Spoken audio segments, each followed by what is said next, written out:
So 2006, I think you are appointed Director General of OCP. 2 years later, you become the Chief Executive of the company. What, how did this come about? What were you asked to do? Why did they appoint you, and what was your assignment? Well, I was appointed because the government was questioning OCP's situation. At that point, OCP was a loss-making company.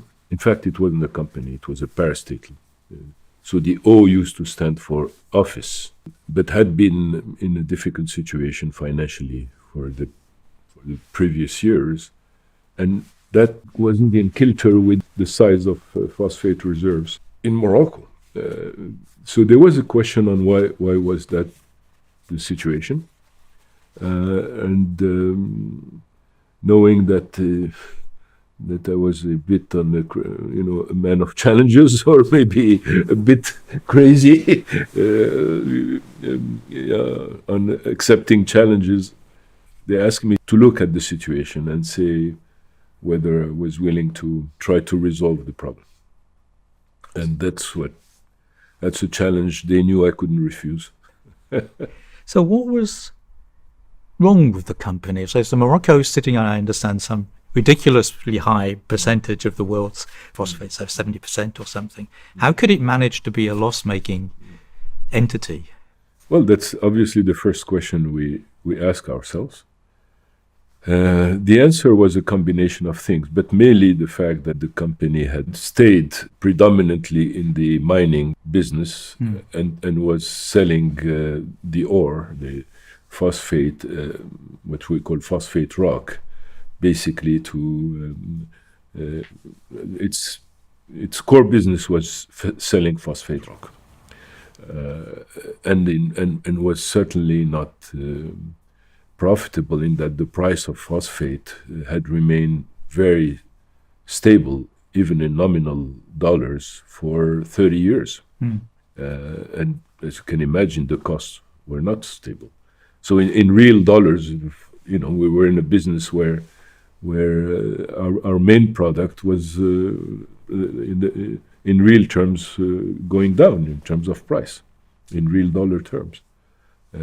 So that's what created the costs keeping moving higher. That's what created the losses, yearly losses in the company.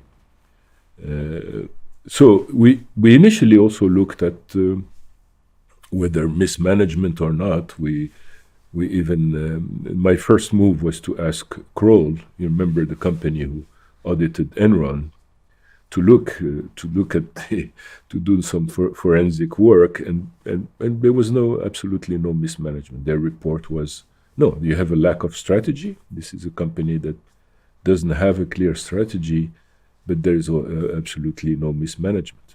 So we said, then what we have to fix is the strategy. And the strategy was very common sense, was to say we have to move to the finished product. We have to move down the value chain.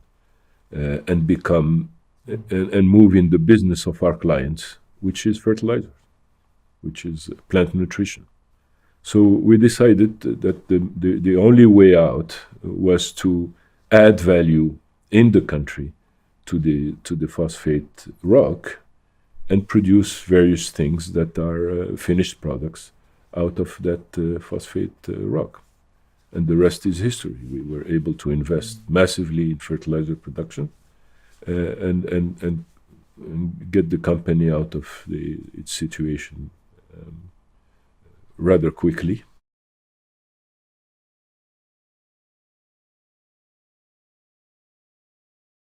I believe OCP has been making donations to African countries as well of fertilizers. Can you say some words about that?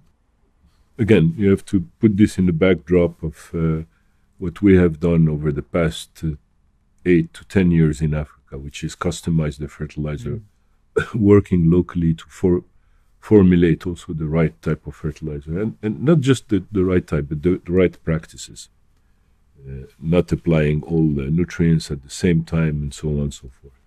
Then, if you recall, this is almost a bit past a year since the Ukraine war started. And at that point, in early March, April last year, there was a panic, almost a panic movement on fertilizer, because some of the fertilizer was coming from Russia to Africa mainly, but also to Europe. And even with the natural gas worries in Europe, the nitrogen-based fertilizer companies were very worried not to get the feedstock, the gas, and I believe even a few fertilizer factories stopped production. So there was a very, this could have been a catastrophe for some of the African countries that were importing fertilizer.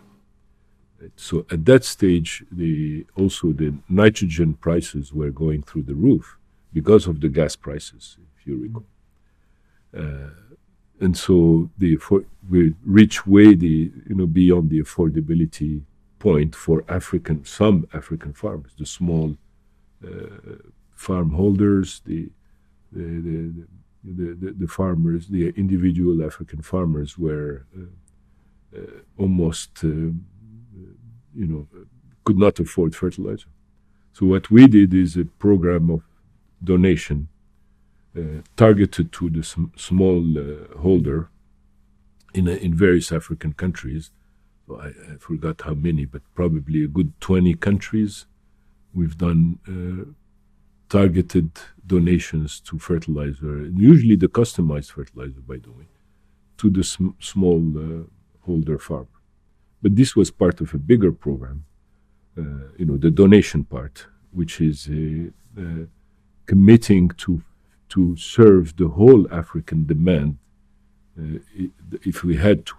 So at that, last year or years before, we represented about 50% of market share in Africa. Keep in mind, we're the first African producer of fertilizer.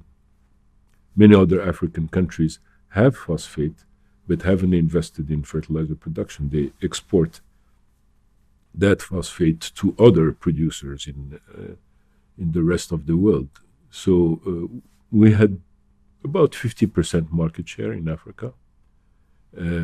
But since there was this genuine worry about where fertilizer would come to Africa, we decided to commit that we could serve the whole African market if we had to. And that was a much bigger program, 4 million tons of fertilizer that are dedicated to Africa, whereas usually we dedicate only 1 or 2 million tons. This was a big allocation of fertilizer to Africa, and worked with the World Bank and the USAID and other institutions to make sure that those fertilizers were channeled where they should go, particularly that the donations were channeled to the small holder.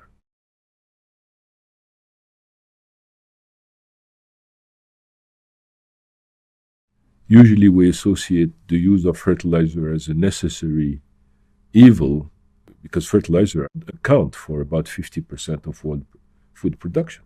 Let's not forget this. So, as much as we'd like to go organic tomorrow, we would have to accept not to feed half the population.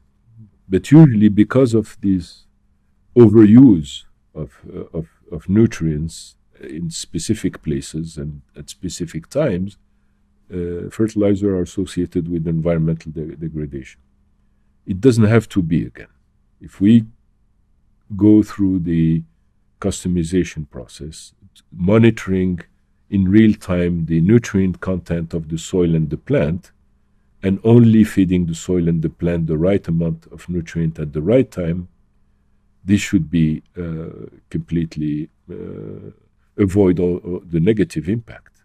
But the most important part is the one that has been completely unexplored, is that by reinforcing soil health through the right nutrition of soil, we increase its carbon sequestration capabilities.